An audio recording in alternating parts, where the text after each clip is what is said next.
A growing debate is unfolding online as Black Americans react to events involving South Africa, specifically xenophobia. You got a lot of South Africans who are abusing Black Africans who are not from South Africa.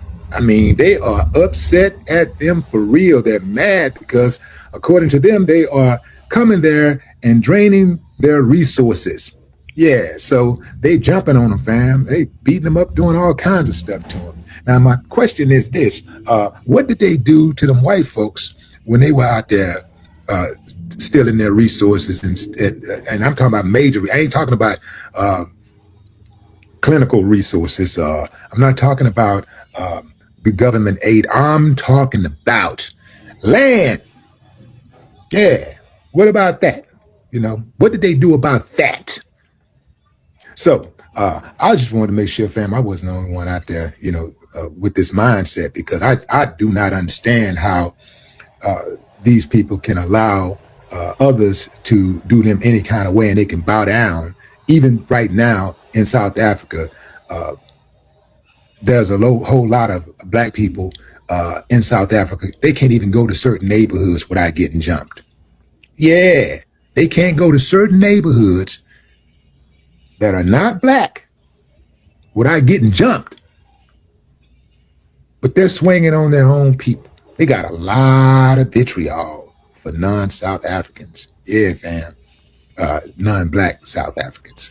I can show you this moment, 10 videos of you Blacks hunting down other Black human beings and beating them in the streets for no reason other than they are immigrants. Now, hold on. Can you show me? Hello guys, hope you're doing well, and thank you so much for joining us in this debate which is unfolding globally about South African and being abusing or being like accusing the fellow Africans about what the problem or the issues or the systems which has been like set to them on their ground, on their country, about now inequality, and they are blaming the fellow Africans, and the Black Americans have reacted to this issue, knowing very well that they are the one who supported the apartheid which was happening in the time of Nelson Mandela.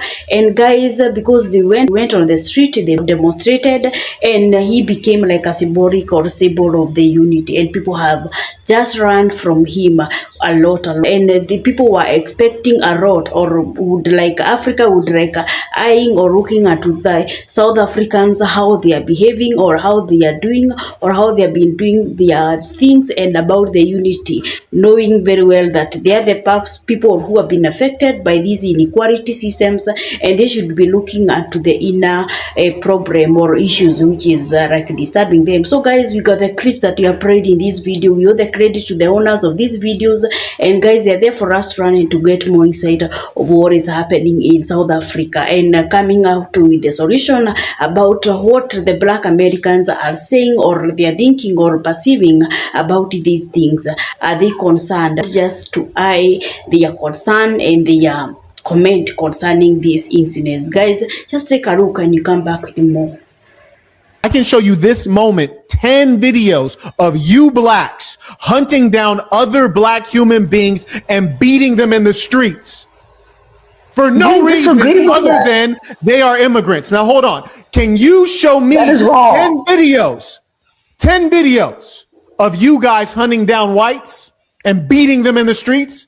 Just one. Could you do that? What you're saying, this is the conversation we have amongst each other as Black South Africans. I'm asking you a simple question, madam. I'm not asking you to give me all this unrelated stuff. I'm telling you I can find 10 videos right this moment of you Blacks hunting down Africans in South Africa who are not from your country, according to you, and beating them in the streets. Can you show me 10 videos of you guys doing that to whites? Yes or no?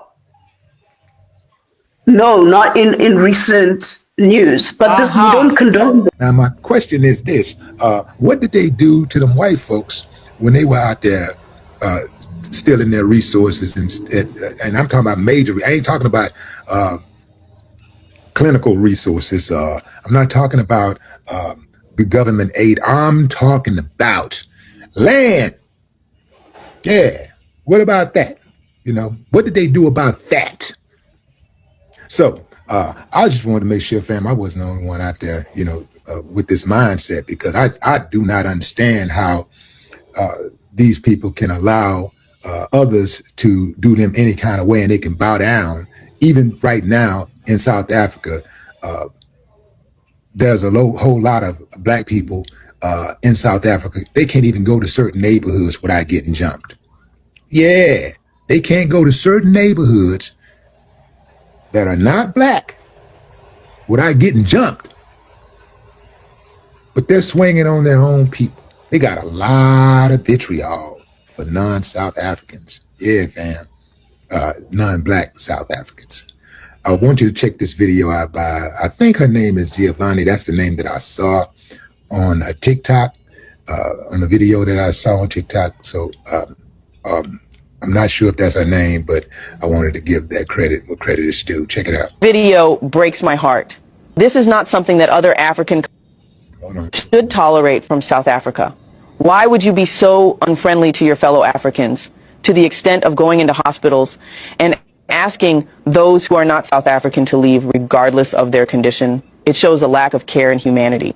This is very serious. Okay, that was really quick. It was quick to the point, but yeah, why would you be that way with your own? It doesn't make a lot of sense to me. This is Marquette Burton right here. My good doctors, may you please stabilize all the foreign nationals. After they've been stabilized, can you please discharge them? They need to go seek medical attention from a private facility, not here.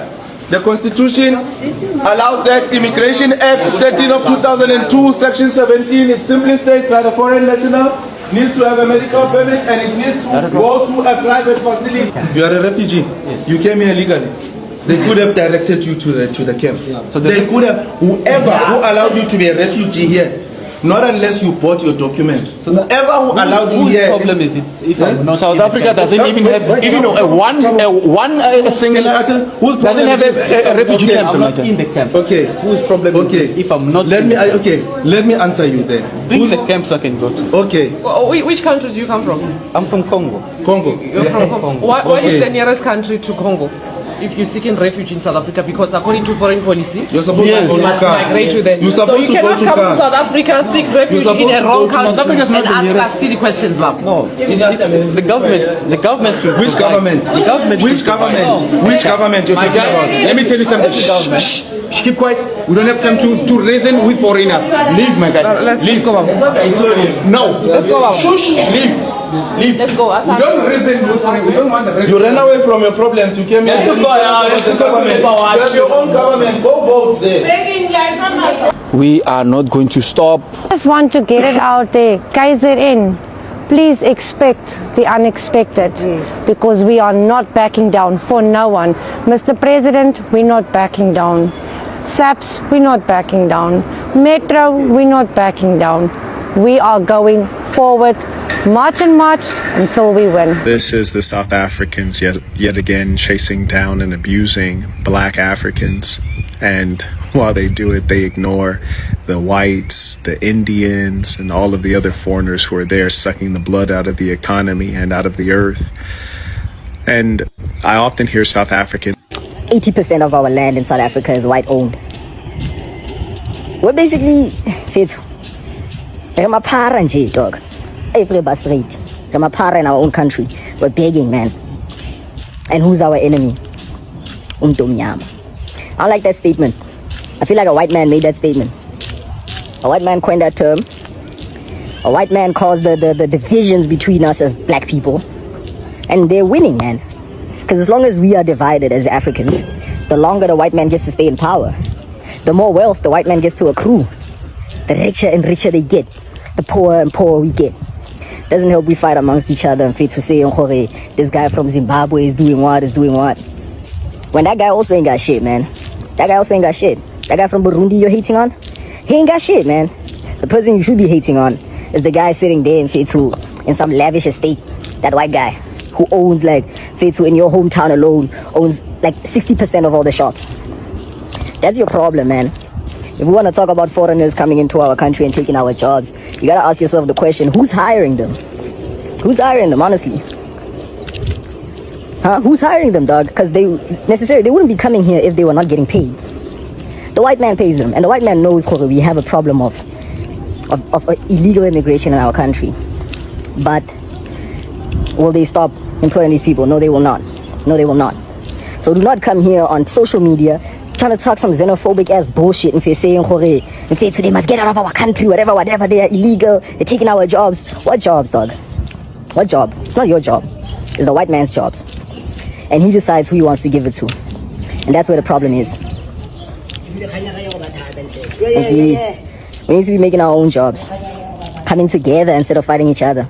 We should be coming together, creating organizations, creating companies, dog. Companies that will outshine these white companies. We need to put them out of business, man. I understand that we can't go guns blazing saying we're taking everything back. Let's work for it. Let's work for it. Let's stop killing our brothers and sisters. Let's stop killing our African brothers and sisters. Like, actually, let's try to work together. Just this one time is all I ask for. Just one time. This is a very important time in African history.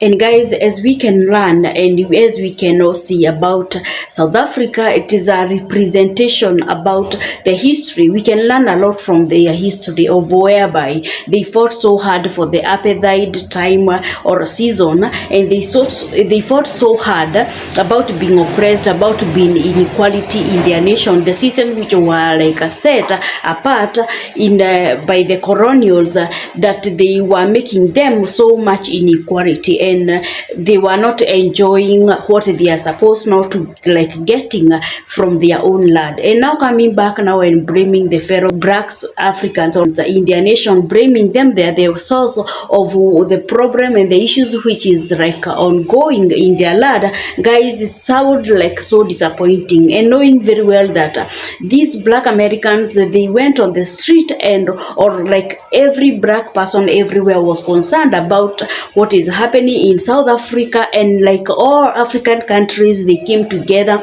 and the black Americans came together and they fought, or they went on the street, and they were so much concerned about what is happening, and like making the issue of apartheid now to be like globally bigger, checked on. How did we get here, South Africans? Oh, how did we get here? How did a country that was once supported by the entire African continent turn around and start attacking fellow Africans? Like, tell me, South Africans, how did we get here?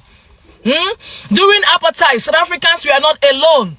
Countries like Nigeria, Ghana, Zambia, many African nations gave support. Some gave money, some gave shelter, some even risked their own stability. The whole continent stood together to fight injustice. Remember, that fight produced leaders like Nelson Mandela, a man who stood for unity, forgiveness, and African pride. But what is our current reality? What is your current reality, South Africans? Today, we are seeing xenophobic attack.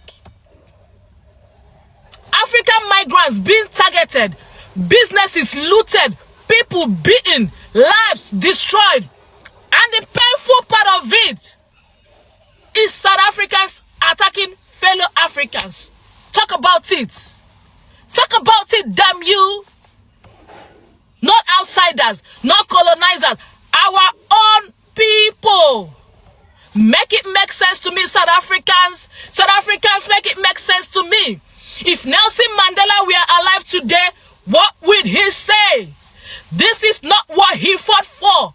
He didn't spend 27 years in prison so Africans could turn against each other.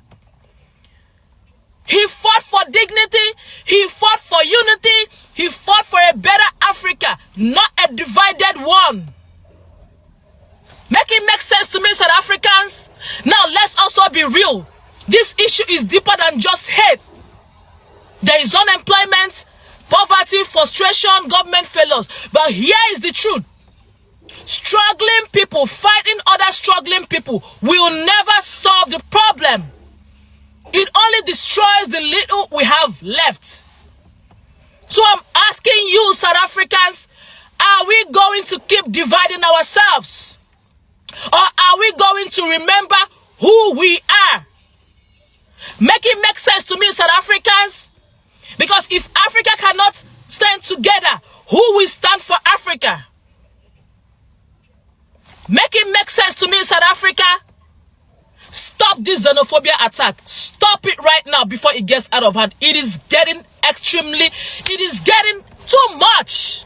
Guys, it looks or it seems like it's like kind of a betrayal, seeing these South Africans being the black people and like accusing or like blaming the black people in Africa, because they are saying the issue here is the employment, the issue is like inequality, and now you wonder like you seeing the rest of the community, they don't have any problem with the whiteness or the white supremacy or white people who are in their land, and they are the biggest, like the source of all these inequalities. They don't complain about them, and now complaining about the rest of the Africans.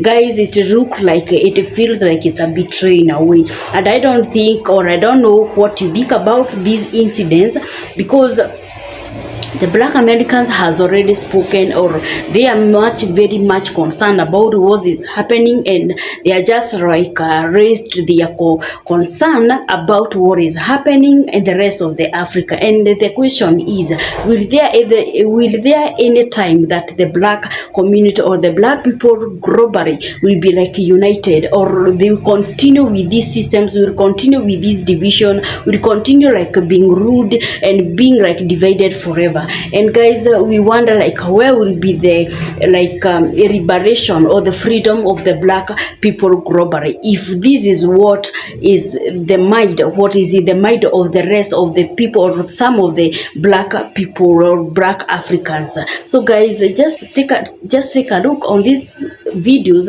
We get back with more.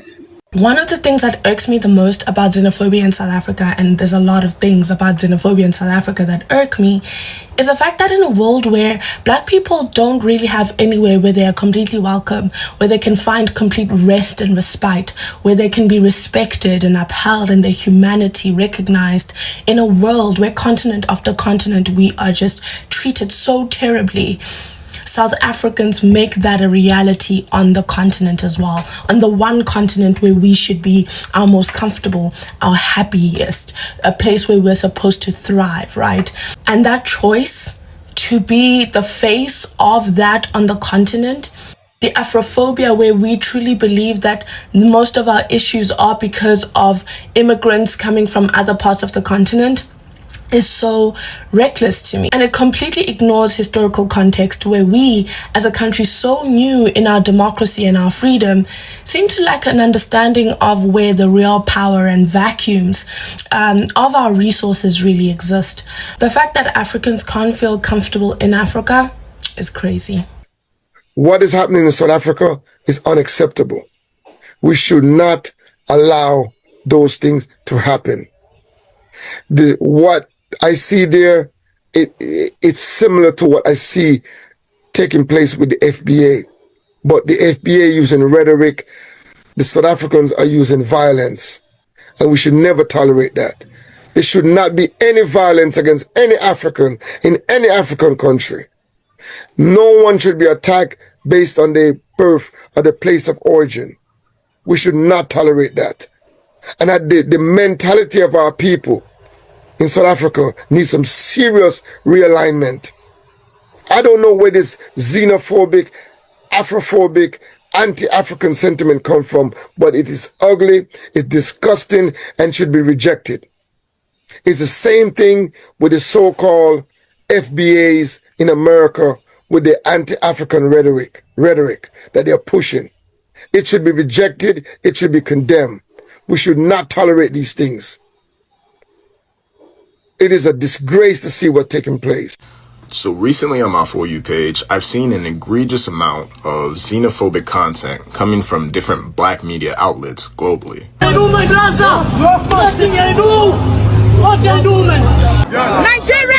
they are fraudsters, they are ritual killers, they are organ harvesters. Talk to me about an immigrant, man.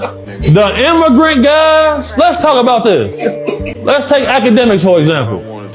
Immigrant. And as you can see, this type of rhetoric is incredibly corrosive to any type of black liberation or empowerment movement, and is a bitter reminder that the CIA is truly up another point. A funny joke we often call upon within Black American culture, but is a true reality for many Black diasporans globally. We can look back to programs such as COINTELPRO back in 1970s America that made it their sole purpose to disband, disrupt, and disengage Black liberation parties and movements that sought equality, examples being Fred Hampton and the Black Panther Party. We also have the 1950s to 1960s period of white malice within Africa, where the CIA targeted African independence movements in order to secure American political power, resources, and control. And this was often done through the CIA funding internal coups within African governments, destabilizing the government and then replacing their leader with autocratic leaders who were at the whims of the American government. Now, what does all this history have to do with the current xenophobia that we're seeing today? Well, there's a saying, history never repeats itself, but it does rhyme. We've seen governments throughout history use immigration as a pain point in order to rally supports behind a cause or an ideology, often distracting the general population from their more nefarious dealings. And at a more nuanced level, we've seen the consistent meddling of the US government within Black communities, utilizing Black people against other Black people, the common divide and conquer. All that being said, is this just another CIA psyop or just legit xenophobia within the community? We're making it very clear to you guys, Utitina, we don't want you here. There is a whites-only town in South Africa called Orania where Black people literally aren't allowed. 85 to 86% of South Africa's wealth is held by the top 10%, which is disproportionately in white hands. Black South African household wealth is only 5% of white South African household wealth. 72% of private agricultural land in South Africa is owned by white people, with Black people only owning a mere 4% of private agricultural land. White commercial farms account for the overwhelming majority of agricultural output. 64% of Black South Africans live in poverty. The bottom 90% of Black South Africans have a similar standard of living to those in Zimbabwe and in Tanzania.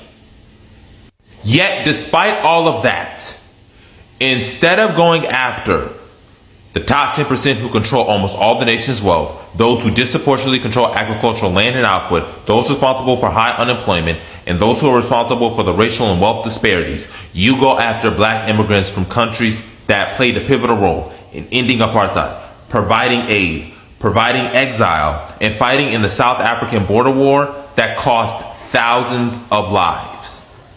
I'm seeing Black South Africans beating Black foreigners, telling them to leave hospitals, and checking their papers as if they are law enforcement. Mind you, South Africa is not the only country that has a large immigrant population. Countries like Ivory Coast, Uganda, Nigeria, Gabon, Equatorial Guinea, Gambia, all have large immigrant populations. In countries like Gabon, nearly 20% of the population are immigrants, mostly Black immigrants. In Equatorial Guinea, it's 16%. In Ivory Coast, it's 10%. Compared to South Africa, where immigrants only make up about 4 to 5% of the population. You do not see Nigerians attacking Black immigrants. You do not see Gabonese people attacking Black immigrants. You do not see Ugandans attacking Black immigrants. You don't see Ivorians, Zimbabweans, Equatorial Guineans attacking Black immigrants. But this is a constant occurrence that's happening in South Africa. It happened in 2008, it happened in 2015, it happened in 2019, and now it's happening now. My travel abroad advisor, when I was going to study abroad in 2020, was concerned because of the xenophobic attacks that just happened the previous year. You have all of this smoke for Ghanaians, Nigerians, Zimbabweans, and other African immigrants who are coming to South Africa trying to make a living and contribute to the economy. Yet don't have that same level of smoke for those responsible for apartheid, hoarding all the wealth, making you landless, paying you low wages, pricing you out of cities, not building or renovating enough infrastructure, not building quality housing. No African is illegal or foreign in Africa. You as an African in the diaspora or on the continent are not illegal anywhere in Africa. African unity is necessary to solve African problems. United we stand, divided we fall. And guys, when the xenophobic violence just break in between the blacks, guys, it feels like it hits so differently. And guys, it is like a betrayal in a way that we know very well that this country is a country which has faced a lot of discrimination, inequality. They have faced all these racial battles. They have fought it. They have fought it with their blood, and they got the freedom. And now seeing like they are the one who has been oppressed by the systems which has been planted about the inequality, because now you cannot imagine it is only in the South Africa where the whites rule, or 80% of the land in South Africa it is owned, or it is owned by the white supremacy. But they are not after the whites, they are after the blacks, the fellow blacks community, the fellow blacks people in their land, and they are complaining of them taking their opportunities, not getting employment. And guys, they are also complaining about the economy, and they are forgetting these people, they are not even employed in their land. They have gone there and they have got their own business which they are doing, which is making even the growth of economically of the South Africa to be what it is right now. I don't know why these division is erupting from, because now you wouldn't imagine a fellow brother or a fellow sister can rise and be against you because you're working or because you have got your own businesses, and to them they are complaining that they don't have or they are not getting the same opportunities. It is your land. It means that you have even more advantages to get and to do the businesses in the land, but you're just there seated and you're just jealous about your fellow black person, and not forgetting the blackness or the black person or the black Africans. They have got one enemy, and this one enemy is the majority who has taken their land.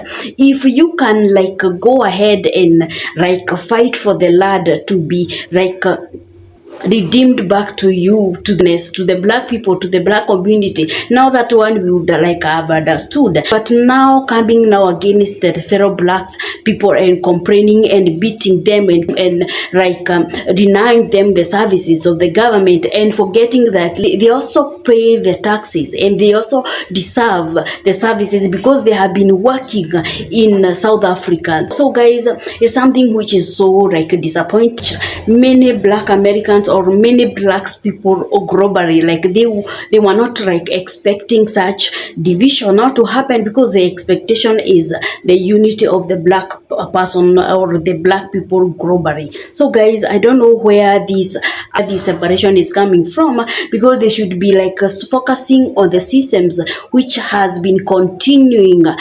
separating them or segregating them and denying them the equality now in their land, not fighting the rest, because even the black, they're suffering the same suffering that you are suffering as a black people in South Africa. And I don't know what makes people think these people have come and they have taken our jobs. What they are fighting about, the poverty, about the struggles that they are going through, it doesn't even add up, because this is not the black who have denied you all these opportunities.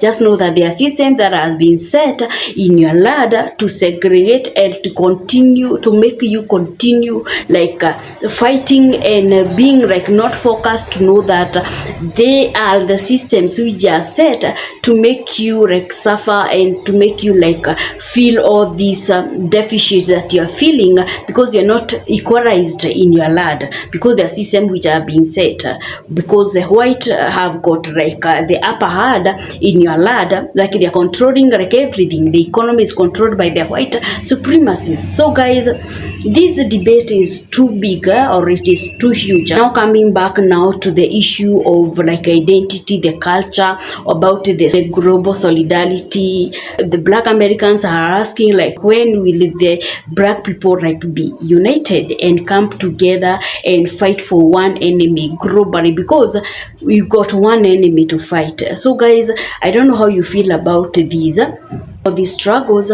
Do you feel like the Black communities or the Black people globally has got enough, or has got enough structures now like to unify and to continue being like strong? Because now with all these signs we see like there's so much competition, there's so much hate in between the blackness. And guys, I don't know what people will do, and I don't know when people will come together and think about the unity and think about like your brother. Because of your blackness, you got the one enemy to fight, and that is inequality globally, because every Black person is complaining of the same battle, about the racial thing, about all this what is happening, because the whiteness has like taken over and has just come in between and like divided many people globally, to divide especially the Black people. And they are afraid and they are aware when these Black people come together, they might change the world. So guys, I don't think that's the biggest fear that the white supremacy might have. And guys, we are coming back now with more stories. Continue subscribing, like, share, and comment in that comment section what your take about this thing. As a Black American, as a Black African, what is your take about what is happening in South Africa? So guys, with this and many more, we come back. Thank you for watching.